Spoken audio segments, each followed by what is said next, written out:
Hello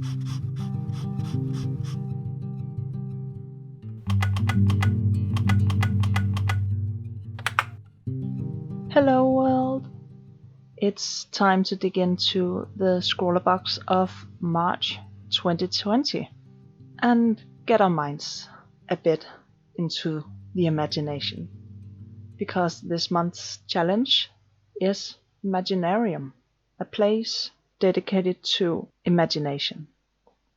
So, in general, digging into this box has been really positive because pretty much everything I know how to use, and well, with some few twists.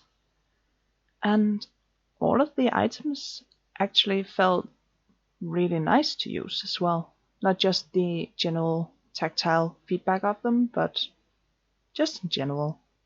Even the pen, the fine liner, where I started out thinking not really being into how thick it was. It's a 0.4, but the more I used it, the more I actually really enjoyed working in the slightly bigger size. So I guess I have to play around with some more sizes of fine liners. For the alcohol markers, it's this really neat concept where they put 3 aligning colors into one pen, so it has 3 chambers for ink, and the colors they used actually blend really nicely together. The only thing I thought was a bit of a mismatch was the fact that the blue and the reds didn't really mix that well into each other, but I think it worked out perfectly fine anyway because, well, very few blues and reds actually mix very nicely in that way. So, regarding the challenge Imaginarium, I thought going really literal with it and ended up with this kind of, well, I was thinking planetarium, aquarium, stuff like that. So I created a dome filled with a small imaginary place with little fairy things and some ghosts thingies. I don't know if I want to call them sprites, but it was kind of that feel I I thought. And this really seemingly drugged up frog, who I absolutely love. I think he's adorable. And as you can see, I've gotten really into the face shape, some of the very fine lines you can create with this slightly looking down face. I've been really obsessed with nose bridges ever since I did the sketches for Aries. So yeah, she had to look like that.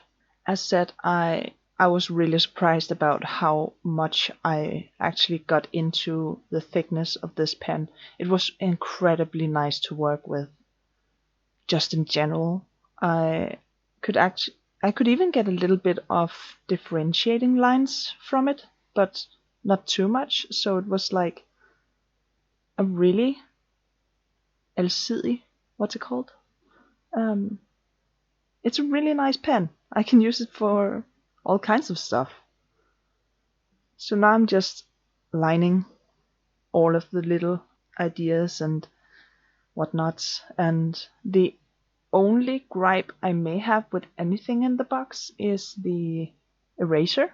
I'm not sure if it's just me who didn't push down enough for the eraser thingies to not congregate, I was about to call it. What's it called? Mush together into one big piece that was promised in the little slip. But I did figure out that the harder you pushed it, the more it seemed to mush together. So I don't know. I generally have moved a bit away from hard erasers, if that's what it's called, and going more into kneaded erasers. I really like the, again, different ways you can use those. Moving more into the alcohol markers, I was really loving them.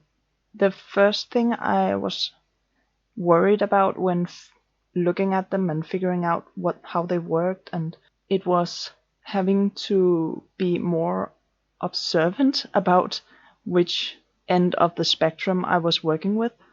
And it did come to fruition, because a couple of times I've started out a place that was supposed to be in the lighter shade and unfortunately put down the darker shade. But I think most of the times I got to work around that somehow. It worked out in the end. The greens I was able to get out of the blues and the yellows were really, really deep and nice and quite vibrant. The only thing was that I had forgotten in which order I was supposed to put them down, so they all got a bright yellow first layer, and then I realized, oh right, it just turns out turquoise if I put the yellow down first, but if I put the blue down first, it turns green, and yeah, I'm just going over that. For the 3 different parts of the plant, or the 3 different plants, I'm not really sure. No one knows. I used the different blues for the backing, and I think the difference between the lighter and the medium wasn't that big, but to the darkest, it was really quite amazing. On the little ghosts, I didn't wait for the yellow to dry out before I put down the blue, and thus the turquoise came out really, really vibrant and an absolutely beautiful color. So it was really nice. I wanted to, when I looked at it at the end here, I was kind of a bit, it feels way too green and blue and stuff like that up on the top. And I wanted to combine the colors more and, I don't know, create this mush of colors, kind of. I don't know. It felt weird that there wasn't more reds up on top. So I figured, why not just draw out the entire background? And I did, and it took a while, and the gradients were a bit annoying, especially because the blues didn't really mix with the reds, but again, why would they? And right here in the end, I realized, hey, the pencil isn't just for sketching. I should really use it more outside of the actual painting. So, all in all, a really, really cool box, and I'm probably gonna use these pens some more because, oh my god, they've been a dream to work with.